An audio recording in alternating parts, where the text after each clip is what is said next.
여보, 이제는 정말 힘들어요. 매일 밤 잠자리에 들 때마다 이 냄새 때문에 더는 참기가 어려워요. 제가 얼마나 고민하고 또 고민했는지 아세요? 내가 얼마나 노력했는지 알잖아요. 매일 향수도 뿌리고 병원도 다니고 이제는 내 자존심이 상해요. 당신 눈치 보면서 사는 게 알아요. 당신의 노력도 이해해요.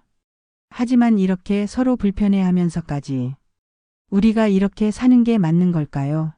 매일 밤 잠을 설치면서 그럼 당신은 우리가 어떻게 되길 바라는 거예요?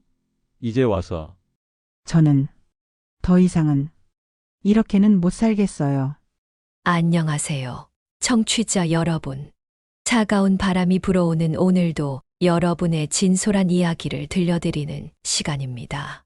오늘의 사연 주인공은 박명수 님이십니다.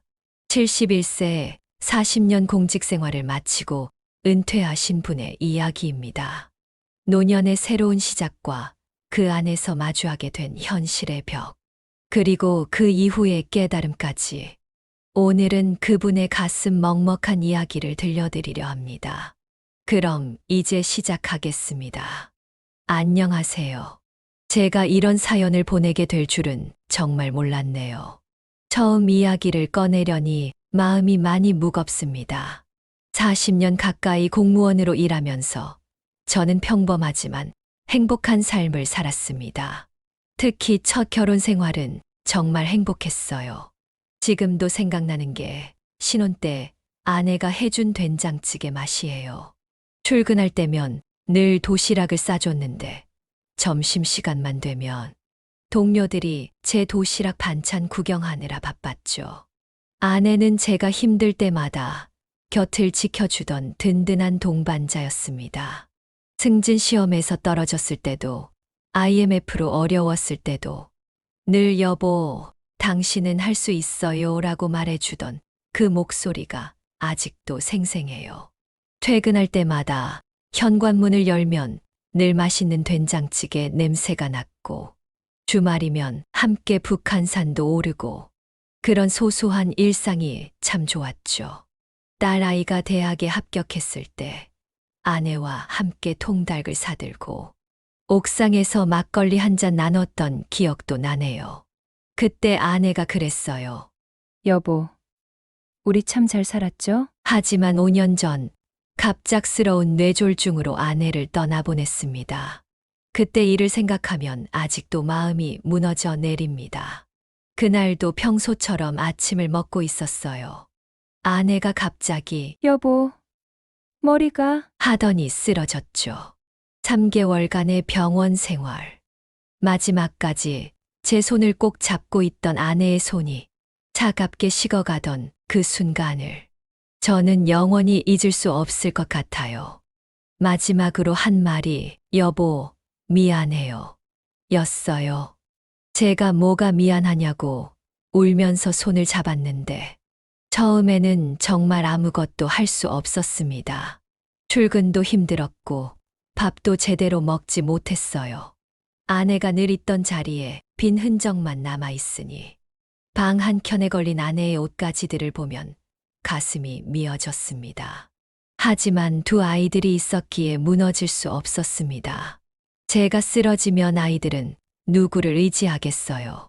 그래서 강한 척, 괜찮은 척 살았죠.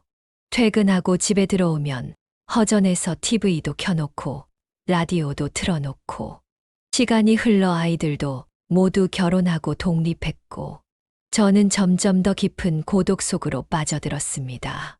텅 빈 집에서 혼자 TV를 보며 보내는 시간이 늘어났죠. 가끔은 혼자 소리 내어 웃다가 문득 서글퍼지기도 했어요. 퇴직하고 나서는 더 힘들었습니다. 시간은 넘치는데 할 일이 없으니 아침에 일어나면 뭘 해야 할지 막막했어요. 그래도 운동도 다니고 동네 노인정도 가보고 하지만 뭔가 허전함이 자꾸만 커져갔죠. 그러던 어느 날이었습니다.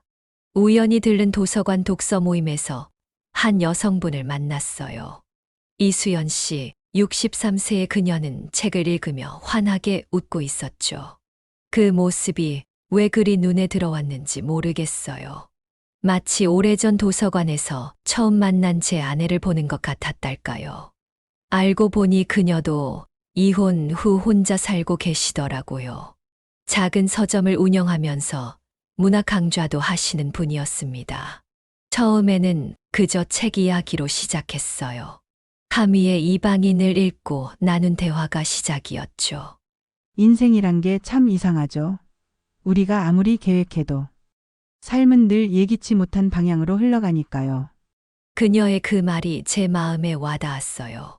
점점 더 깊은 대화를 나누게 되었고, 서로의 아픔도 기쁨도 나누는 사이가 되었습니다. 그녀의 서점에서 차를 마시며 이야기를 나누던 시간들. 그때가 참 행복했어요. 수연 씨는 저와는 또 다른 삶을 살아온 분이었어요. 젊은 시절 미술을 전공하고 파리에서 공부도 하셨대요. 그래서인지 커피도 프렌치 프레스로 내리고 와인도 즐기고 세련된 분이셨죠. 6개월 정도 만남을 이어가면서 저는 수연 씨에게 큰 위로를 받았습니다. 그녀의 지적인 매력과 따뜻한 마음씨는 제 마음속 빈자리를 채워주는 것 같았어요. 어느 날은 그녀가 제게 물었어요.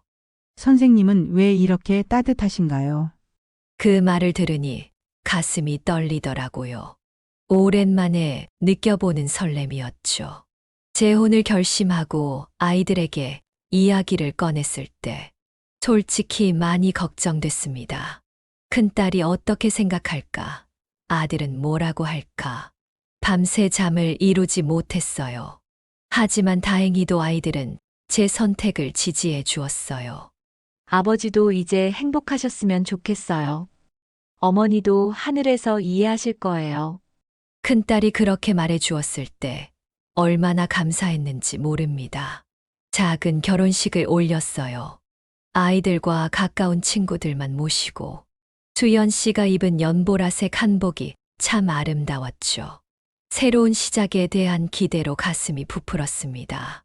하지만 결혼 후 예상치 못한 문제가 찾아왔어요. 제가 나이가 들면서 생긴 체취 문제였습니다. 처음에는 수연 씨가 아주 조심스럽게 말을 꺼냈어요. 여보 혹시 몸에서 나는 냄새를 느끼시나요? 저는 최선을 다해 관리하려 노력했습니다. 매일 샤워를 2번씩 하고 향수도 뿌리고 비싸다는 탈취제는 다 사서 써보고 병원도 여러 군데 다녔죠. 의사 선생님께서는 노화로 인한 자연스러운 현상이라고 하셨어요. 완전히 없앨 순 없지만 관리하면 좋아질 거라고. 하지만 아무리 노력해도 문제는 쉽게 해결되지 않았습니다.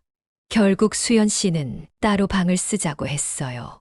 그때부터 우리 사이는 점점 멀어지기 시작했습니다. 마치 보이지 않는 벽이 우리 사이에 생긴 것 같았어요.